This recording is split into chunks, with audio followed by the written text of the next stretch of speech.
La grosse majorité d'entre vous refuse une aide médicamenteuse. Je vois passer sur des tas de groupes, des tas de forums que je lis régulièrement, des questions sur les effets secondaires. Et la question, j'allais dire la question qui tue, qui revient systématiquement, on m'a prescrit tel ou tel médicament, tel ou tel antidépresseur, est-ce que cela fonctionne? Quels sont les effets secondaires?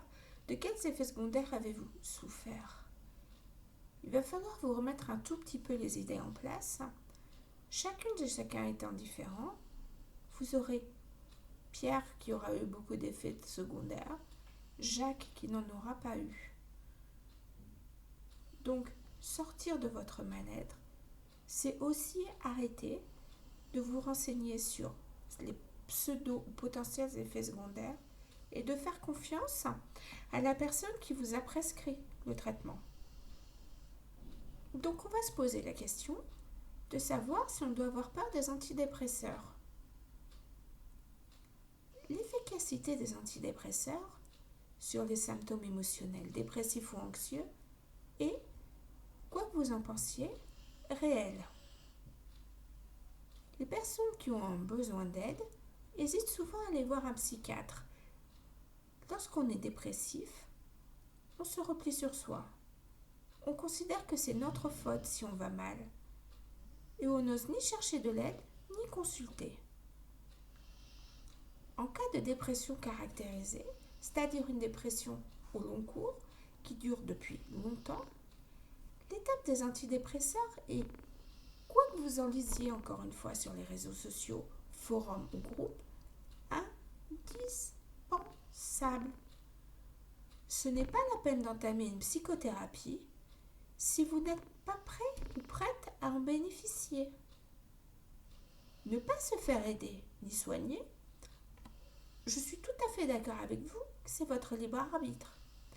Mais comment voulez-vous aller mieux si vous passez votre temps également sur des groupes, des forums, bref, sur Internet, à vous faire conseiller par des gens qui sont parfois, pour ne pas dire souvent, plus anxieux que vous, qui ne sont pas professionnels, paramédicales ou médicales. Ne pas se faire aider ni soigner entraîne un risque de faire des tentatives de suicide, un repli sur soi, un isolement, voire une incapacité à aller travailler. À un moment, les amis, il faut être capable de regarder la réalité en face. On guérit, bien évidemment, d'une dépression permanente, uniquement si l'on accepte de se faire aider et si on a réellement envie de s'en sortir. Si la dépression ne gâche pas, autrement dit, un manque d'affection consécutif à votre solitude. Il faut aussi savoir que la dépression n'est pas une maladie qui se soigne en quelques semaines. À la plupart des antidépresseurs, il n'y a pas de dépendance, quoi que vous en lisiez. Si vous êtes bien accompagné, si vous respectez les posologies, les conseils médicaux, il n'y a aucune raison que ça ne fonctionne pas. Les rechutes à l'arrêt sont le plus souvent liées à la persistance de la dépression, c'est-à-dire tout simplement que le traitement a été trop court. Sans traitement ni complications, une dépression dure en moyenne 2 ans.